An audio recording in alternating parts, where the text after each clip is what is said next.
এই বছরের শুরুতেই চোট কাটিয়ে ফিরেছেন মোহাম্মদ শামি। খেলেছেন চ্যাম্পিয়ন্স ট্রফি, আইপিএলেও নিয়মিত খেলছেন। কিন্তু প্রশ্ন উঠছে, শামি কি 5 দিন ধরে টেস্ট ম্যাচের ধকল নিতে পারবেন?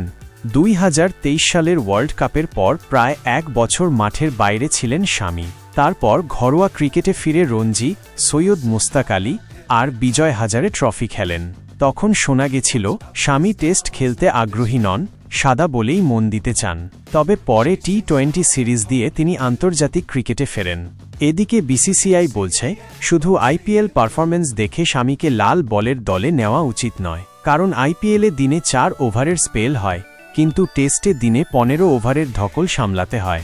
সেটা শামি পারছেন কিনা তা নিশ্চিত না হলে তাকে ইংল্যান্ডে পাঠানো হবে না। শোনা গিয়েছিল রোহিত আর কোহলির পর শামিও টেস্ট থেকে অবসর নেবেন, কিন্তু শামি নিজেই তা উড়িয়ে দিয়েছেন। ইংল্যান্ড সিরিজে 5টা টেস্ট, বুমরা হয়তো 3টির বেশি খেলবেন না। রোহিত কোহলি না থাকায় অভিজ্ঞতার অভাব থাকবে, শামিও না থাকলে বোলিং আরও দুর্বল হবে।